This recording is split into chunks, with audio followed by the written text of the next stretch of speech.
नमस्कार दोस्तों, आपका बहुत बहुत स्वागत है हमारे यूट्यूब चैनल में। तो ये आपका उत्तराखंड टेट के लिए हम महत्वपूर्ण प्रश्नों की सीरीज़ में लाए हैं आपके लिए। जो आपका मैथ्स होता है, गणित होता है, उसके कुछ महत्वपूर्ण प्रश्न, ये आपके न्यूमेरिकल प्लस इसमें आपका पेडागोजी भी रहेगा, क्योंकि बहुत से बच्चों की डिमांड थी कि सर एमसीक्यू भी कराइए।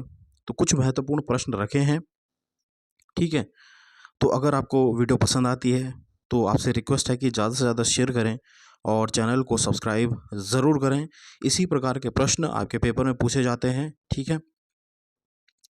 तो सबसे पहला प्रश्न क्या बोल रहे हैं यहाँ पे कि 500 centimetre plus 500 metre plus 5 kilometre बराबर कितने मीटर होगा।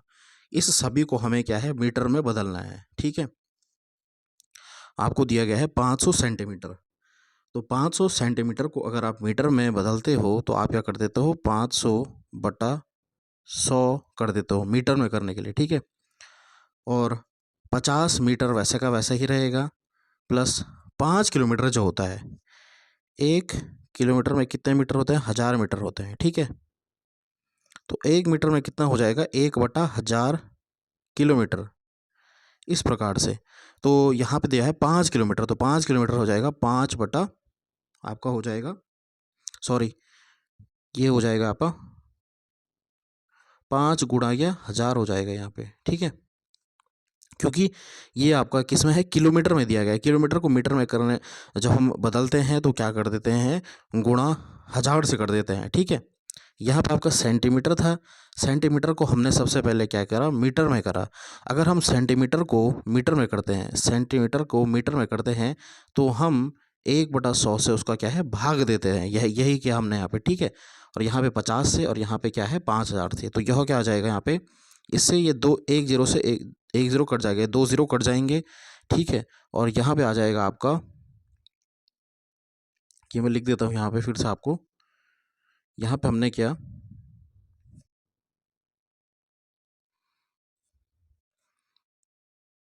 500/100 सेंटीमीटर को मीटर में किया, उसके बाद 50 मीटर वैसा का वैसे ही रहेगा, 5 किलोमीटर 5 × 1000 कर दिया, ठीक है।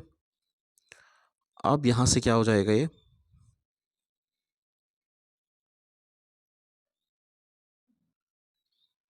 यहाँ पर से आपका ये ज़ीरो से ये ज़ीरो कट जाएगा, ठीक है। तो ये हो जाएगा 5 + 50 + 5000 हो जाएगा ये, ठीक है।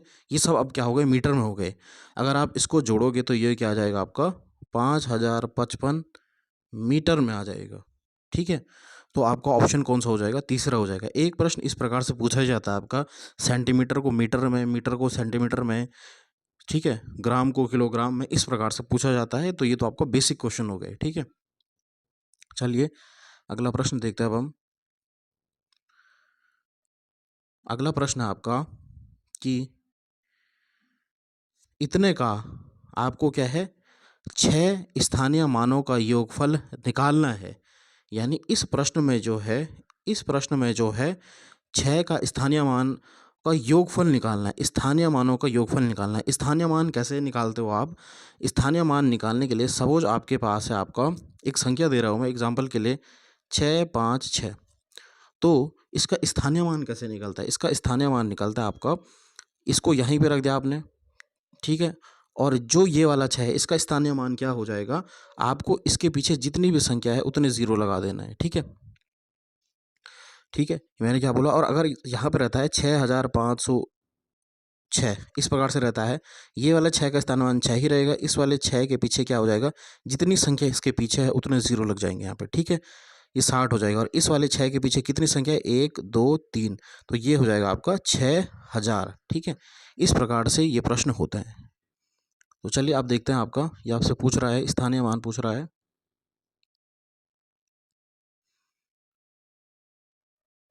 यहाँ पे आपका, ठीक है, स्थानीय मान पूछ रहा है आपका। तो ये आपका 63606, इस 6 का स्थानीय मान 6 हो जाएगा, इसका हो जाएगा कितना, 600, क्योंकि इसके पीछे कितनी संख्या है, 1 और 2, दो संख्या है। और फिर इस वाले 6 का स्थानीय मान कितना हो जाएगा, 6 वैसे उतर जाएगा, और 1 2 3 4, 4 जीरो लग जाएंगे, 1 2 3 4, ये हो जाएंगे इन इन सभी 6 के स्थानीय मान। अब हमें क्या है, इन सभी को जोड़ना है। ठीक है, तो जब जोड़ेंगे हम इसे, तो ये क्या हो जाएगा आपका, ये आपका 60,000 हो जाएगा, 60,000। ठीक है, और फिर आ जाएगा आपका 600, और फिर आ जाएगा आपका 6। इन सभी को आपको जोड़ना है, तो 60606, ये बन जाएगा 60606। तो कौन सा ऑप्शन है, पहला ऑप्शन आपका सही आंसर हो जाएगा। ठीक है, स्थानीय मान इस प्रकार से निकालते हैं हम, इसे हम क्या बोलेंगे, आपका स्थानीय मान यानी प्लेस वैल्यू, प्लेस वैल्यू। ठीक है, स्थानीय मान यानी प्लेस वैल्यू। ठीक है, एक होता है अंकित मान, वो हम इसके बाद वाले क्वेश्चन में दिखाएंगे, वो भी मैंने आपका प्रश्न डाला हुआ है। तो आपको स्थानीय मान निकालना आ गया कि जितने भी संख्या है उसके पीछे, सपोज आपको बोला है, एक और एग्जांपल देता हूँ आपको। सपोज आपको बोला है कि इस संख्या में 3 4 5 3 2 3, इसका क्या है, आपको स्थानीय मान निकालना है। किस संख्या का, 3 संख्या का। जितने भी जगहों पे 3 है उन सभी का आपको स्थानीय मान निकालना है। तो जो ये वाला 3 है, इसके पीछे कुछ नहीं लगेगा क्योंकि यहाँ कोई ज़ीरो नहीं है। इसके पीछे कितनी संख्या है, 1 और 2, तो 2 ज़ीरो लग जाएंगे। ठीक है, और इसके पीछे कितनी संख्या है, 1 2 3 4 5, तो 5 जीरो लग जाएंगे, 1 2 3 4 5। तो इस प्रकार से आप जो है स्थानीय मान निकाल सकते हो। ठीक है, चलिए अब अगला प्रश्न देखता हूँ आपका। इसे मैंने आपको पेडागोजी के प्रश्न भी डाले हैं। अगला प्रश्न क्या कह रहा है, 5,671 और उसके अंक को पलट देते हैं, पलट देने पर प्राप्त संख्या का अंतर क्या होगा। यानी ये, इसको आपने पलट दिया है, तो अगर अब इसका उल्टा करेंगे, 5 6 7 1 का अगर हम उल्टा करेंगे तो ये हो जाएगा 1 7 6 5। यही हमसे पूछा गया है कि अगर हम इनको पलट देंगे और फिर क्या है, इनका क्या है, हम क्या है, अंकों को पलट देने पर प्राप्त अंक का अंतर निकालना है। फिर क्या है, अंतर निकालना है। ठीक है, यानी डिफरेंस निकालना है हमें। ठीक है, तो 11 में से 5 गया 6। ठीक है, 6 में से 6 गया 0, और 16 में से 7 गया 9, और 4 में से 1 गया 3। तो 3906, 3906 इसका सही आंसर हो जाएगा। तो ऑप्शन 4 यहाँ पे इसका सही आंसर हो जाएगा। ठीक है, चलिए अगला प्रश्न देखते हैं हम।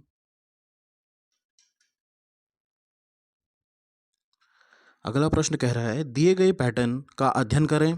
ठीक है, 1 × 1 दिया है, 11 × 11 121 दिया है। इसी प्रकार से अगर हमने क्या है, 3 1 को जोड़ा, 3 1 को सपोज 1 1 1 लिखा, तो क्या हो जाएगा, 1 2 3, और फिर क्या है, एक क्या है पीछे हो जा रहा है। ठीक है, संख्या कितनी है यहाँ पे, 3 संख्या है, 1 2 3।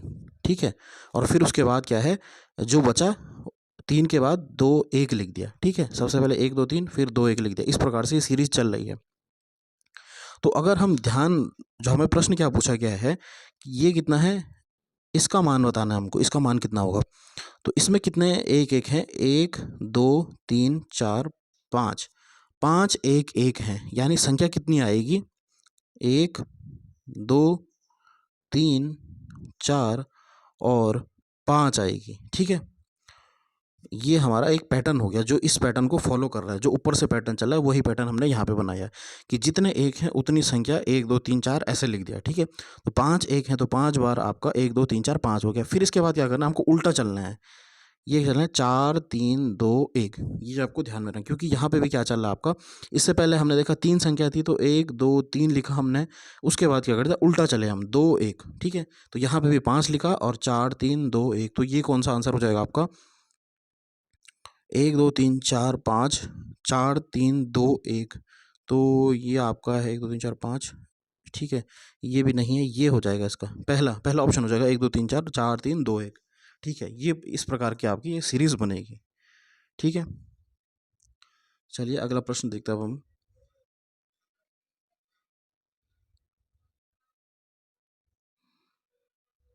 अगला प्रश्न क्या कह रहा है आपसे, एक पेंसिल का मूल्य 2.5 है। ठीक है, यहाँ पे एक प्रश्न छूट गया मुझे लग रहा शायद।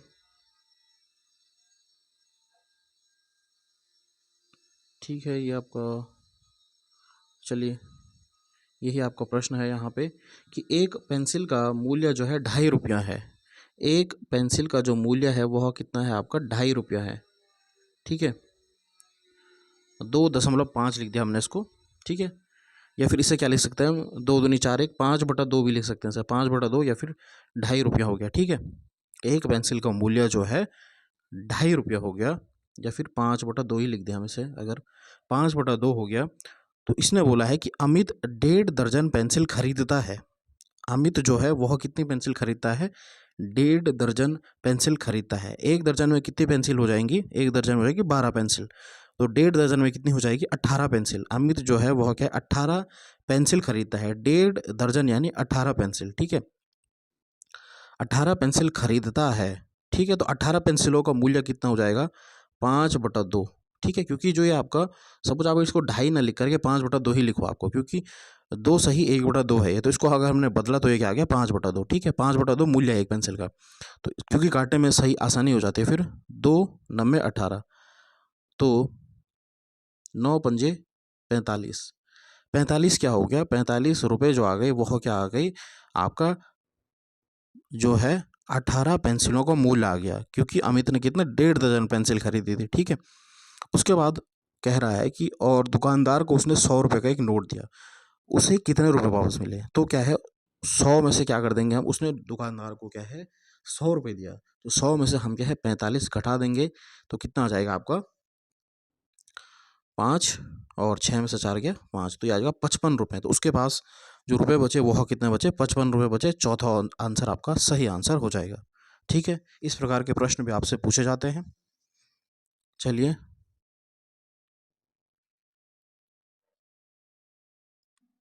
अगले मैंने आपके जो है इसमें कुछ पेडागोजी के प्रश्न भी डाले हुए हैं। सबसे पहला प्रश्न कह रहा है आपका कि सबसे उपयुक्त व्यू रचना जिसका प्रयोग धनराशि के योग की कुशलता को आत्मसात करने के लिए किया जा सकता है डैश है।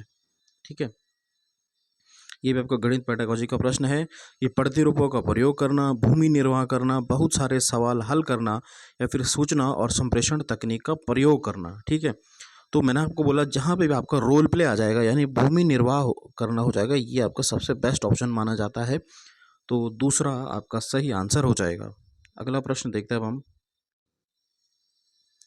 अगला प्रश्न क्या कह रहा है, एक शिक्षक आधार 10 और स्थानीय मान की संकल्पना का विकास करते समय कक्षा में निम्नलिखित पहेली का प्रयोग करता है। मैं 8 दहाई और 4 इकाई से कम हूँ, इस गतिविधि का उद्देश्य क्या है। ठीक है, यानी वह क्या है, शिक्षक जो है वो दहाई इकाई समझा रहा है और उसने इस पहेली का जो है प्रयोग किया, तो हमें क्या है आंसर बताना है। ये आपको पेडागोजी का प्रश्न है, सॉल्व नहीं करना है इसे। तो कक्षा में कुछ मजा करना और एकल सतह को तोड़ना, ठीक है, कि मजा करने के लिए पढ़ना गलत हो जाएगा। आधार 10 और स्थानीय मान की संकल्पना को दृढ़ करना, यानी बच्चों को क्या है कि आधार 10 और उसका स्थानीय मान का ज्ञान देना, ठीक है, सही है। योगात्मक आकलन करना, नहीं आकलन नहीं करना। विद्यार्थियों को दहाई और इकाई की संकल्पना से परिचित करवाना, तो ये भी जो इसका सही आंसर हो जाएगा वह हो जाएगा दूसरा, कि आधार 10 और स्थानीय मान की संकल्पना को दृढ़ करना। ठीक है, चलिए अगला प्रश्न देखते हैं आपका।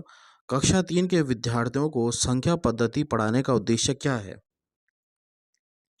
कक्षा 3 के विद्यार्थियों को संख्या पद्धति पढ़ाने का उद्देश्य क्या है, संख्याओं को सैकड़ा, दहाई और इकाई के समूह के रूप में देखना और स्थानीय मानों की सार्थकता को समझाना। जब भी आपसे प्रश्न पूछा जाएगा कि बच्चों को आप संख्या ज्ञान किस प्रकार से दोगे, तो इसका जो होता है वो बेस्ट ऑप्शन यही होगा कि उनको क्या है स्थानीय मानों का क्या है सबसे पहले हमें क्या है ज्ञान देना है। दूसरा कह रहा है कि 4 अंक वाले संख्या के योग और व्यकलन के कौशल में प्रवीणता प्राप्त करना। ठीक है, ये तो गलत है। जहाँ पे भी क्या है प्रवीणता प्राप्त करना है, अंक प्राप्त करना, प्रवीणता प्राप्त करना, ये गलत हो जाएगा। बड़ी संख्याओं को पढ़ने के कौशल में प्रवीणता प्राप्त करना, ये भी गलत हो जाएगा। 6 अंकों की गणना करना, नहीं। इसका पहला ही आंसर जो है बहुत सही आंसर हो जाएगा कि संख्याओं को सैकड़े, दहाई और इकाई के समूह के रूप में दिखाना। ठीक है, और स्थानीय मान सबसे पहले बच्चों को आप क्या है स्थानीय मान ही पढ़ाओगे। ठीक है, तो इसका सही आंसर हो जाएगा पहला। चलिए अगला प्रश्न देखते हैं अब हम। कक्षा 3 के विद्यार्थियों को लंबाई की विभिन्न इकाई पढ़ाने के लिए शिक्षक निम्नलिखित सामग्री कक्षा में लाएगा। ठीक है, कौन सी सामग्री जो है वह क्या है कक्षा में लाएगा? सेंटीमीटर वाला रूलर को नापने वाला टेप, ठीक है। विभिन्न लंबाइयों और इकाई वाले रूलर, नापने वाली छड़, नापने वाली पट्टी जो वास्तुकार द्वारा प्रयोग में लाई जाती है, इन चीज़ों का उपयोग करेगा, ठीक है। नापने वाले टेप जिसके एक तरफ सेंटीमीटर हो और दूसरी तरफ मीटर हो, या फिर विभिन्न इकाइयों का संबंधित चार्ट, ठीक है। चार्ट उतना सही नहीं होगा, ठीक है। और यहाँ पे लिखा है सेंटीमीटर वाला रूलर और नापने वाला टेप, ये भी नहीं होगा। इसका सही आंसर हो जाएगा दूसरा, ठीक है। कि वह क्या बहुत सारी चीज़ें लाएगा, जैसे विभिन्न लंबाइयों वाली चीज़ें बच्चों को दिखाने के लिए। बच्चों के लिए सबसे ज़रूरी क्या होता है कि आप जो है श्रव्य दृश्य सामग्री बच्चों को दिखाएंगे, ठीक है। बच्चों को ये चार्ट वगैरह या फिर पेपर पेंसिल, अगर आप ब्लैक बोर्ड पे लिख रहे हो या फिर कोई चित्र बना रहे हो, डायग्राम से समझा रहे हो, ये महत्वपूर्ण नहीं होता है। बच्चों को आप क्या है चीज़ें लिखाओगे, उनके आसपास की चीज़ों से उनका क्या है परिचित कराओगे, तब बच्चा अच्छी तरीके से सीखता है। तो इसका सही आंसर क्या हो जाएगा? दूसरा।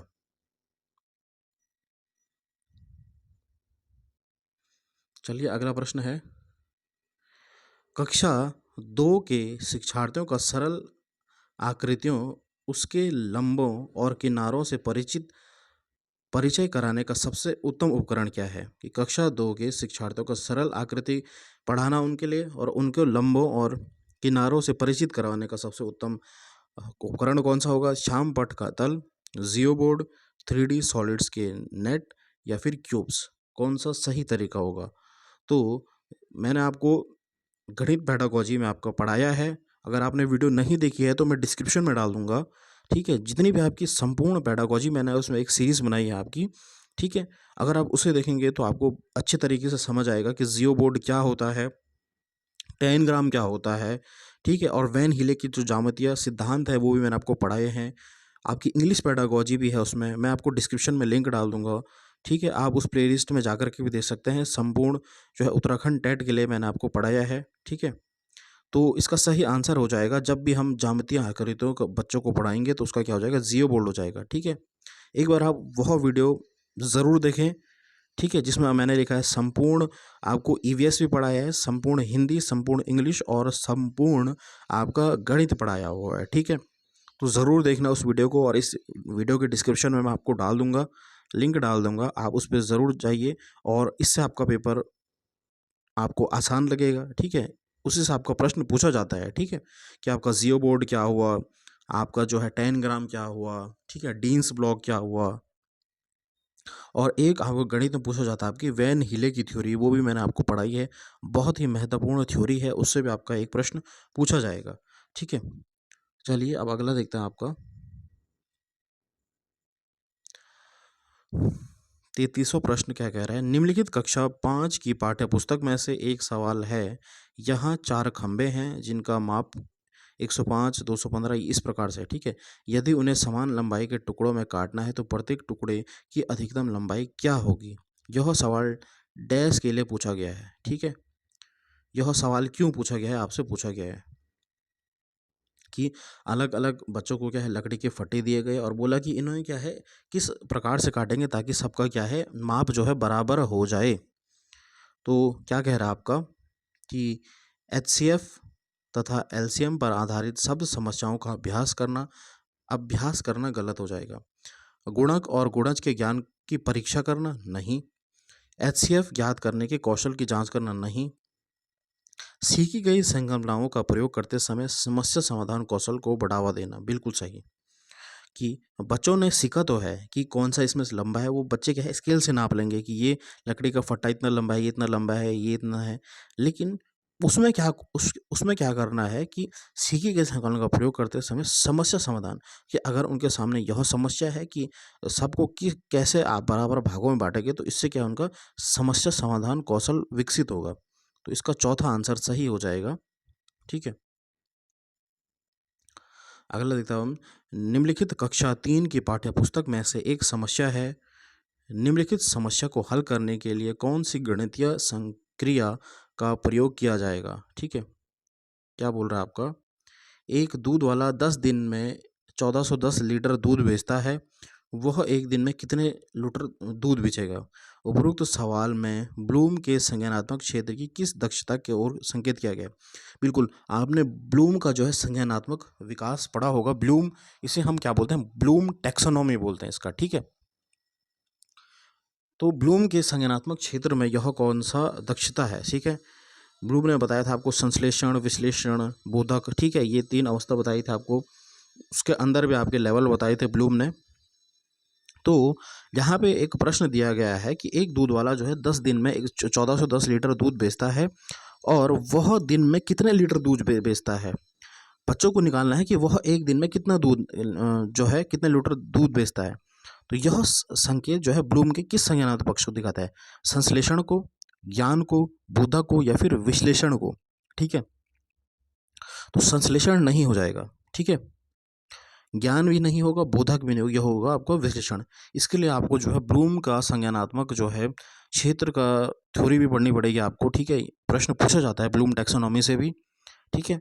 शायद मैंने आपको कराया होगा, ठीक है, लेकिन एक बार आप जो है मैथ्स पेडागोजी, संपूर्ण मैथ्स पेडागोजी वाली वीडियो को ज़रूर देखें। आपको एक प्रश्न बहुत ही आसान लगेंगे, उसमें मैंने आपको कंप्लीट थ्योरी कराई है। और जो आप बच्चे इंग्लिश पेडागोजी के बारे में बोल रहे हो कि सर इंग्लिश के क्वेश्चन करा दीजिएगा, इसके लिए भी आपको जो है मैंने संपूर्ण इंग्लिश पेडागोजी का जो है एक वीडियो बनाई है, वह आप ज़रूर देखें। उससे आपको कहीं हद तक लाभ होगा, ठीक है। बहुत ही महत्वपूर्ण वीडियो है, वह आप ज़रूर देखें। चलिए अब अगला प्रश्न देखते हैं अब हम।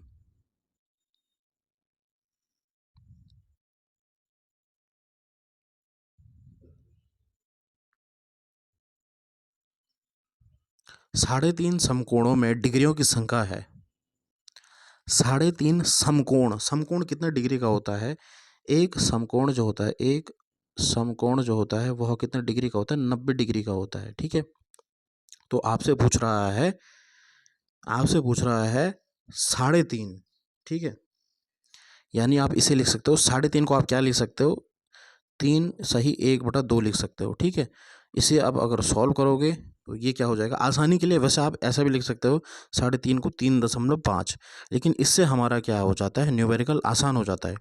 3 दूनी 6 और प्लस 1 7, 7/2, 7/2 हो गया। 3 दूनी 6 और प्लस 1 करते हैं यहाँ पे, ठीक है। 7/2 साढ़े तीन हो गया, और एक समकोण बराबर 90 डिग्री का, तो साढ़े तीन कितना होगा, गुणा कर देंगे हम 90 से, तो 2, ठीक है, 2 चक्को 8 और पंजे 10, ठीक है। तो 7 गुणा गया 45, 7 गुणा गया 45, तो यह आ जाएगा आपका 315, ठीक है। आप सॉल्व कर दीजिएगा, आ जाएगा 315, ठीक, क्योंकि एक समकोण बराबर आपका 90 डिग्री का होता है, और साढ़े तीन कितना हो जाएगा, 315। तो इसका सही ऑप्शन क्या हो जाएगा, पहला ऑप्शन आपका सही आंसर हो जाएगा। चलिए अगला प्रश्न देखते हैं अब हम। इस प्रकार का प्रश्न आपके पूछे जाते हैं, 11 इकाई, 11 दहाई प्लस 11 सैकड़े कितने बराबर होंगे, ठीक है। 11 इकाई तो कितना हो गया, 11 हो गया, ठीक है। फिर 11 दहाई, 10 से गुणा कर देंगे तो 110 हो जाएगा, ठीक है। उसके बाद क्या बोल रहा है, 11 सैकड़े यानी 100, तो ये हो जाएगा 1100 हो जाएगा, ठीक है। तो इन सभी का क्या है, योग करना आपको, ठीक है। तो योग किस प्रकार से करेगा आप, यहाँ पर हो जाएगा 1100, उसके बाद 110, उसके बाद 11, तो ये हो जाएगा 1 2 2 1, 1 2 2 1, यानी तीसरा ऑप्शन आपका सही आंसर हो जाएगा, तीसरा ऑप्शन, ठीक है। चलिए अगला प्रश्न देखते हैं हम। तो अगर आपको वीडियो पसंद आ रही है, आपसे रिक्वेस्ट है कि ज़्यादा से ज़्यादा शेयर करें, और मेरी कोशिश रहेगी कि पेपर तक आपको जो है ज़्यादा से ज़्यादा महत्वपूर्ण प्रश्न मैं आपको करा दूंगा, ताकि आपका पेपर जो है आपको आसानी हो पेपर निकालने में, ठीक है। लेकिन अब ये तभी पॉसिबल होगा जब आप थोड़ा सपोर्ट दिखाएंगे, और चैनल को सब्सक्राइब ज़रूर करें अगर आप नए हैं चैनल पे। चलिए अगला प्रश्न क्या कह रहा है, किसी वर्ग का परिमाप जो है वह कितना है, 14 सेंटीमीटर है, और किसी आयत की लंबाई कितनी है, 8 सेंटीमीटर है। यदि वर्ग और आयत का परिमाप बराबर हो, यानी पेरीमीटर बराबर हो, वर्ग यानी क्या है, स्क्वायर, आयत यानी रेक्टेंगल, ठीक है, इंग्लिश में जो है, तो यदि दोनों का परिमाप क्या है, बराबर होगा, ठीक है, तो आयत का क्षेत्रफल बताना है हमें। तो आयत का क्षेत्रफल कितना होगा, ठीक है। चलिए सॉल्व करते हैं इस प्रश्न को। ये क्या कह रहा है आपसे,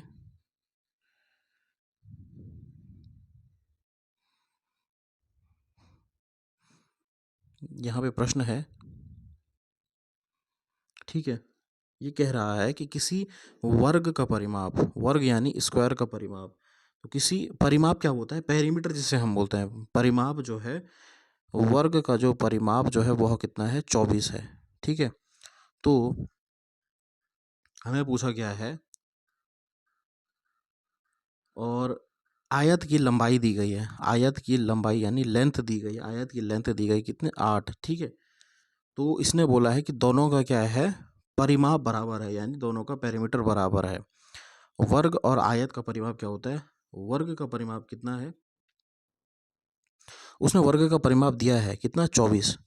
तो 24 बराबर हो जाएगा आयत का परिमाप, आयत का परिमाप क्या होता है, 2 लंबाई प्लस चौड़ाई, ठीक है। 2l plus B, 2l plus B किसका होता है, आपका आयत का, रेक्टेंगल का जो है परिमाप, पेरीमीटर, पेरीमीटर किसे बोलता है, आप ये परिमाप भी आपको बता देता हूँ।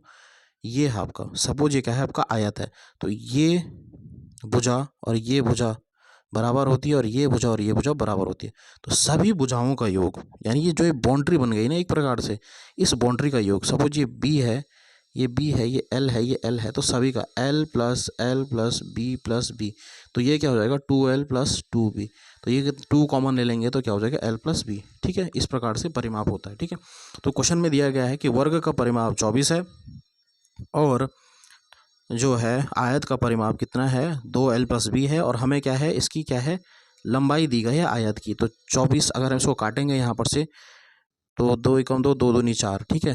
तो और 12 बराबर हो जाएगा आपका, लंबाई है 8 प्लस चौड़ाई, चौड़ाई कितनी निकल जाएगी, 12 में से 8 माइनस कर देंगे तो 4 क्या है, इस आयत की क्या है, लंबाई निकल गई। अब हमें पूछा क्या गया है कि आयत का क्षेत्रफल कितना है, आयत का क्षेत्रफल, एरिया किसका, आयत का कितना होता है, लंबाई गुणा चौड़ाई, लेंथ इनटू ब्रेथ होता है, ठीक है। और जो हमारे पास लंबाई है वो 8 है और चौड़ाई कितनी है, जो है 4 है।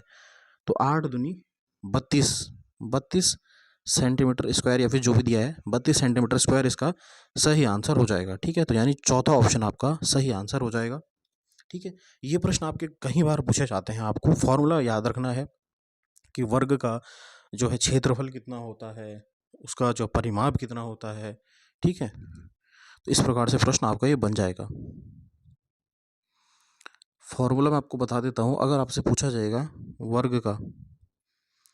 वर्ग का जो है एरिया यानी क्षेत्रफल जो होता है वह कितना होता है, साइड का स्क्वायर, जो उसकी साइड रहती है उसका स्क्वायर, ठीक है।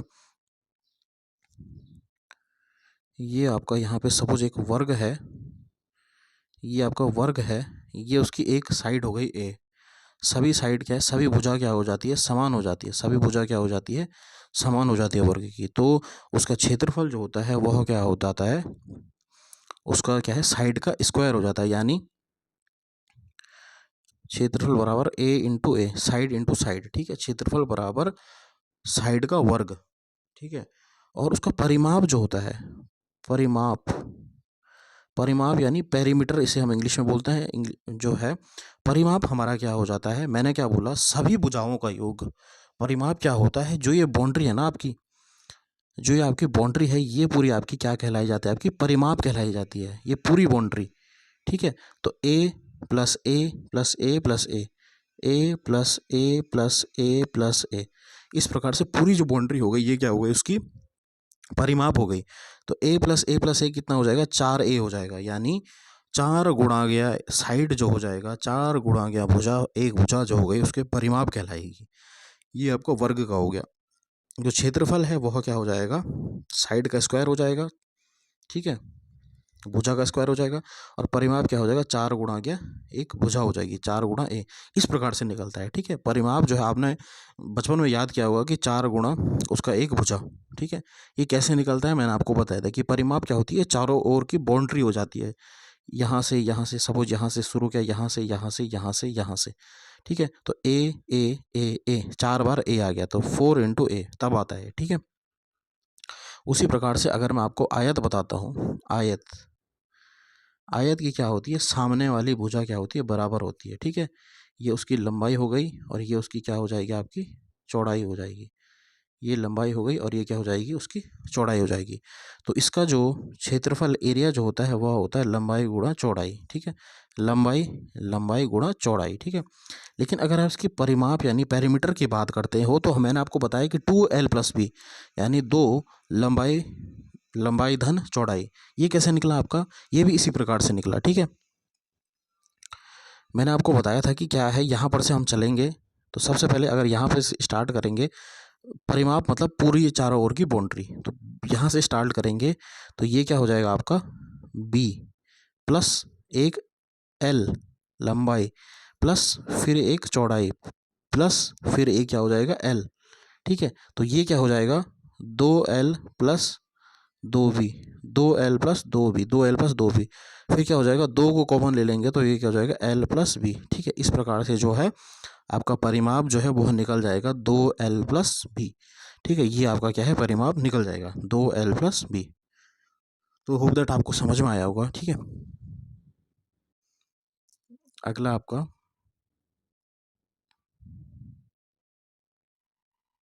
अगला प्रश्न क्या कह रहा है आपका, संख्या 1 2 3 4 5 में 3 के स्थानीय मान तक अंकित मान के अंतर हैं। अब आपसे क्या बोल रहा है कि संख्या इतना में जो है 3 के स्थानीय मान, 3 का मैंने आपको स्थानीय मान बताया कैसे निकालना है, 1 2 3 4 5 है आपका। ठीक है, तो 3 का स्थानीय मान कितना हो जाएगा, 3 के बाद जितने संख्या है उतने पे 0 लगा देना है, ये हो जाएगा आपका स्थानीय मान, 300 निकल गया। ठीक है, अब अंकित मान क्या होता है, अंकित मैंने आपको बताया था कि एक होता है आपका प्लेस वैल्यू, एक होता है आपका फेस वैल्यू। ठीक है, तो ये अंकित मान क्या होता है, जो भी संख्या है उसका अंकित मान उतना ही रहेगा। सपोज 3 का अंकित मान किसी भी संख्या में 3 ही रहेगा। सपोज यहाँ पे मैंने आपको बताया कि अगर एक संख्या लेता हूँ मैं 3 4 5 6 7 8 3, तो इसमें अगर पूछा जाएगा कि 3 का अंकित मान कितना है, तो अंकित मान कितना 3 ही रहेगा, कहीं पे भी वो संख्या अंकित मान 3 ही रहेगा। ठीक है, और अगर मैं आपको स्थानीय मान की बात करूं तो इस 3 का स्थानीय मान 3 होगा और इस 3 का स्थानीय मान कितना होगा, 1 2 3 4 5 6, 6 0, 1 2 3 4 5 6। तो अगर आपको समझ में आ गया होगा, ठीक है, कि अंकित मान और स्थानीय मान में क्या अंतर होता है। ठीक है, तो यहाँ पे हमसे पूछा गया है कि इस संख्या में 3 के स्थानीय मान, 3 का स्थानीय मान ये है। ठीक है, ये उसका स्थानीय मान निकल गया, तथा अंकित मान, तो अंकित मान मैंने कितना बोला, 3 हो जाएगा इसका अंकित मान। इनका क्या है, अंतर निकालना है हमें, तो क्या है माइनस कर देंगे हम, 10 में से 3 का कितना 7, ये आपका 9 बचा यहाँ पे और ये बचा आपका 2, तो 297 इसका आंसर हो जाएगा ऑप्शन 4। ठीक है, तो अब आपको समझ में आ गया होगा कि स्थानीय मान जो है उसके हम क्या करते हैं, अगर स्थानीय मान पूछा गया है तो जितनी भी संख्या पीछे लगी है वह क्या है, उसके पीछे हमें क्या है, शून्य लगा देना है, 0 लगा देना है। और अगर आपको अंकित मान पूछा गया, अंकित मान हमेशा बराबर रहेगा, वही संख्या का रहेगी। सपोज अगर हमसे यहाँ पे पूछा जाता है कि ये एक संख्या है, ये पूरी एक संख्या है और यहाँ पे पूछा जाएगा कि 8 का अंकित मान क्या है, तो वह 8 ही रहेगा। ठीक है, अंकित मान जो है बदलता नहीं है, केवल स्थानीय मान बदलता है। ठीक है, तो स्टूडेंट्स कैसी लगी आपको ये क्लास, ज़रूर कमेंट करें, और अगर आपको वीडियो पसंद आती है तो ज़्यादा से ज़्यादा शेयर करें और चैनल को सब्सक्राइब ज़रूर करें। बहुत मेहनत लगती है वीडियो को बनाने में, तो ऐसे ही सपोर्ट बनाए रखें। और मैं आपको वादा करता हूँ कि आपसे जो है MCQ की सीरीज़ लाते रहेंगे जब तक आपके एग्ज़ाम नहीं हुए। तब तक पढ़ते रहिए, बढ़ते रहिए। धन्यवाद। जय हिंद, जय भारत, जय उत्तराखंड।